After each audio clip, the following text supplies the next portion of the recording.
കോളേജിലെ ആദ്യത്തെ ദിവസം തന്നെ പെൺകുട്ടി താമസിച്ച് ക്ലാസ്സിലെത്തുന്നു. പരിഭ്രാന്തിയിൽ അവൾ ലെക്ചറുടെ ടേബിളിനടിയിൽ കയറി ഒളിക്കുന്നു. അതേ സമയം തന്നെയാണ് സുന്ദരനായ പ്രൊഫസർ അങ്ങോട്ടേക്ക് കയറി വരുന്നത്.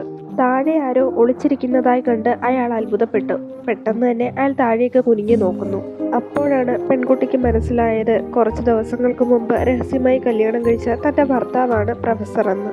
പ്രൊഫസർ അവളെ കിസ് ചെയ്യുന്ന വിധം അവൾ അടുത്തേക്ക് ചായുന്നു. ഒരാഴ്ചയ്ക്ക് മുൻപ് പെൺകുട്ടിക്ക് ഒരു കാർ അപകടം ഉണ്ടാകുന്നതായും ഒരു ജ്യോത്സ്യര് അവളോട് പെട്ടെന്ന് തന്നെ വിവാഹം കഴിച്ചാൽ ഈ അപകടം ഒഴിവാകുമെന്ന് പറയുന്നു. ഇത് കണ്ട പെൺകുട്ടി പരിഭ്രാന്തിയിൽ സ്വപ്നത്തിൽ നിന്ന് ചാടി എഴുന്നേൽക്കുന്നു. ഇത് വെറുമൊരു സ്വപ്നമായിരുന്നു എന്ന് അവൾക്ക് മനസ്സിലായി. കാർ അപകടത്തിൽപ്പെട്ട ദിവസം അവൾ ശ്രദ്ധാപൂർവം നിരീക്ഷിച്ചു. അവളെ അത് അത്ഭുതപ്പെടുത്തി. ഉടൻ തന്നെയാണ് ആ തീയതി. അതേസമയം അവളുടെ കുടുംബം അവളുടെ സഹോദരന്റെ ജന്മദിനം ആഘോഷിക്കുകയായിരുന്നു. പെൺകുട്ടിയും സഹോദരനും ഇരട്ടകളാണ്. ഇന്ന് സഹോദരന്റെ ബർത്ത്ഡേയും നാളെ അവളുടെ ജന്മദിനവുമാണ്. അപ്പോഴാണ് അവൾ മാനസികമായി പിരിമുറുക്കത്തിലാണെന്ന് അവളുടെ സഹോദരൻ ശ്രദ്ധിക്കുന്നത്.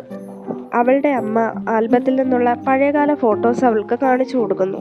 പെട്ടെന്ന് തന്നെ പെൺകുട്ടി ഞെട്ടുന്നു. അവൾ സ്വപ്നത്തിൽ കണ്ട ജോത്സ്യനെ ആ ഫോട്ടോയിൽ കാണാനിടയാവുന്നു. അയാളെക്കുറിച്ച് അവൾ തിരക്കുകയും അയാൾ ഒരു തട്ടിപ്പുകാരനാണെന്ന് അമ്മ മറുപടി നൽകുകയും ചെയ്തു. സഹോദരൻ വളർന്ന ധനികനാവുമെന്നും സഹോദരി ഒരു അപകടത്തിൽപ്പെട്ട് മരിക്കുകയും ചെയ്യുമെന്ന് അയാൾ പറഞ്ഞിരുന്നു. പ്രതിവിധിയായി അയാൾ അന്ന് പറഞ്ഞത് ഉടനടി ഒരു വിവാഹം നടത്തുക എന്നതാണെന്ന് അമ്മ കൂട്ടിച്ചേർത്തു. മകളുടെ ജീവന് എന്തെങ്കിലും ആപത്ത് സംഭവിക്കൂ എന്ന് ആ അച്ഛനമ്മമാർക്ക് പേടിയുണ്ടായിരുന്നു. ഇതേ സമയമാണ് പെൺകുട്ടിയുടെ അങ്കിൾ അങ്ങോട്ടേക്ക് കയറി വരുന്നത്. എല്ലാവരുടെയും മുഖത്തു നിന്ന് അയാൾക്ക് എന്തോ പ്രശ്നമുണ്ടെന്ന് മനസ്സിലായി. എന്താണ് പ്രശ്നമെന്ന് അയാൾ അവരോട് തിരക്കുന്നു. അമ്മ അയാളോട് എല്ലാ കാര്യങ്ങളും വിശദമായി പറഞ്ഞു. അപ്പോൾ അയാൾ ഒരു ആശയം മുൻപോട്ട് വെച്ചു. വിവാഹം കഴിക്കാൻ തിരക്കിട്ട് നിൽക്കുന്ന ഒരാളെ അയാൾക്കറിയാം. ഉടനെ തന്നെ ഈ ബന്ധം ഉറപ്പിക്കാമെന്ന് പറഞ്ഞ് അയാൾ അവിടെ നിന്ന് പോകുന്നു. രാത്രിയിൽ അയാളുടെ കോണ്ടാക്ട് വിവരങ്ങൾ പെൺകുട്ടിക്ക് അമ്മാവൻ ഇട്ടുകൊടുക്കുന്നു. എന്തായാലും ആ യുവാവ് പെൺകുട്ടിയെക്കാട്ടിലും 5 വയസ്സിന് മൂത്തതായിരുന്നു. പെൺകുട്ടിക്ക് വേറെ വഴിയില്ലാത്തത് കൊണ്ട് തന്നെ അവൾ സോഷ്യൽ മീഡിയയിൽ അവനെ സമീപിക്കുന്നു. പിറ്റേ ദിവസം ബ്ലൈൻഡ് ഡേറ്റിനായി അവനെ ഒരു കോഫി ഷോപ്പിലേക്ക് വിളിച്ചു വരുത്തിയിരുന്നു പെൺകുട്ടി. അങ്ങനെ യുവാവിനെ കാത്തിരിക്കുന്ന സമയത്ത് അയാൾ ഒരു വില കൂടിയ കാറിൽ വന്നിറങ്ങുന്നു. സുന്ദരനായ അയാളുടെ മുഖത്ത് നിന്ന് പെൺകുട്ടിക്ക് കണ്ണെടുക്കാനേ തോന്നിയില്ല. അപ്രതീക്ഷിതമായി യുവാവ് അവളുടെ അടുത്ത് വന്നിരുന്ന് അയാളെ സ്വയം പരിചയപ്പെടുത്തുന്നു. അയാൾ പെൺകുട്ടിക്ക് ഒരു ഗ്ലാസ് വെള്ളം പോലും ഒഴിച്ചു കൊടുക്കുന്നു. പെട്ടെന്ന് എപ്പോഴാണ് നമ്മൾ വിവാഹം കഴിക്കാൻ പോണേ എന്ന് അവളോട് ചോദിക്കുന്നു. പെട്ടെന്നുള്ള യുവാവിന്റെ ചോദ്യം കേട്ട് അവളൊന്ന് ഞെട്ടുകയും അതോടെ വെള്ളം നെറുകയിൽ കയറുകയും ചെയ്യുന്നു. ആ പുരുഷൻ ഇത്ര പെട്ടെന്ന് വിവാഹത്തിന് സമ്മതിക്കുമെന്ന് അവൾ പ്രതീക്ഷിച്ചിരുന്നില്ല.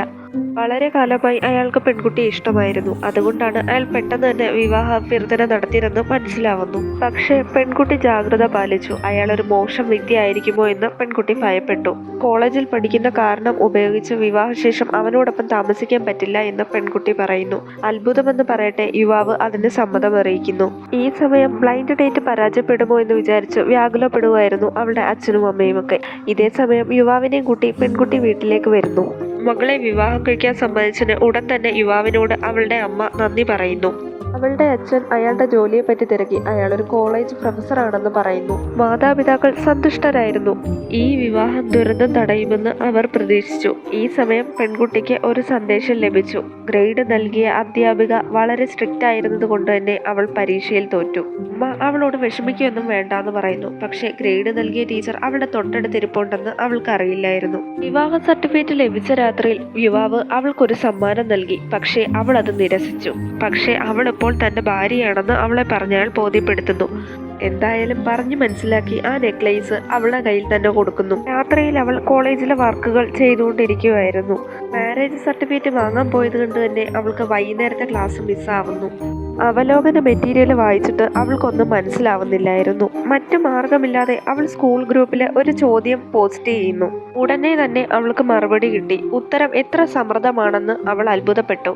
മറുപടി അയച്ചത് വേറെ ആരുമായിരുന്നില്ല, അവൾ കുറച്ചു മുമ്പ് വിവാഹം കഴിച്ച അവളുടെ ഭർത്താവ് തന്നെയായിരുന്നു.